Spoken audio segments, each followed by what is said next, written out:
Mettre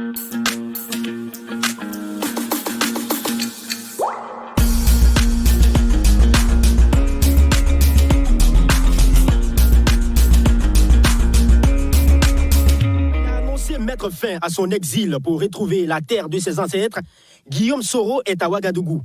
Il vient de Niamey, au Niger. Et c'est le président de la transition, le capitaine Ibrahim Traoré, qui reçoit l'ancien premier ministre ivoirien. Les deux points des deux hommes croisés pour marquer les civilités, accompagnés d'un petit sourire, comme dans la tradition africaine pour recevoir un hôte. Et les échanges peuvent commencer pour cette audience spéciale. C'est avec beaucoup d'émotion que l'ancien président de l'Assemblée nationale dit fouler le sol burkinabé. C'est donc des mots de gratitude qu'il adresse au chef de l'État, qui lui n'est pas issu d'un scrutin électoral. Les Burkinabés, vous savez, je l'ai dit, c'est ma deuxième patrie. Je suis frappé par le fait que c'est un peuple généreux et hospitalier. C'est avec beaucoup d'émotion. Vous savez, j'ai été 5 ans durant, loin du continent africain, en exil.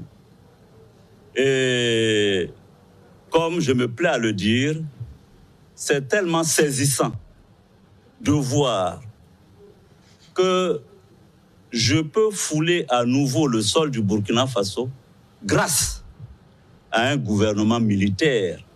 Là où, je vous le signale, notez-le, écrivez-le, les gouvernements prétendument démocratiquement élus ont refusé de reconnaître le droit du citoyen que je suis, du Ouest africain que je suis. Et c'est pourquoi mes premiers mots sont des mots de gratitude. Guillaume Soro dit gagner également l'admiration du capitaine Traoré, qui a une perception plus grande des questions sous-régionales. D'ailleurs, il a bénéficié des conseils du chef de l'État, qualifié même de leadership éclairé du capitaine Traoré. Non sans omettre la résilience du pays dans la lutte contre le terrorisme. J'ai bénéficié de ces sages conseils en ce qui concerne, n'est-ce pas, la construction de la paix, de la réconciliation dans la sous-région. Nous avons longuement échangé et je me réjouis de voir que le Burkina Faso bénéficie, n'est-ce pas, d'un leadership que je qualifierais d'éclairé. Vous avez mené un combat intense, important contre le terrorisme dans votre pays. Je me souviens, il y a quelques années, tout le monde pensait que le Burkina allait s'écrouler.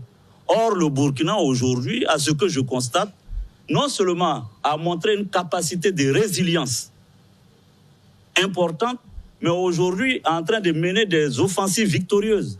L'hôte du jour félicite également l'ensemble des forces de défense et de sécurité burkinabé pour le travail qu'elles mènent au quotidien pour la restauration de l'intégrité du territoire national.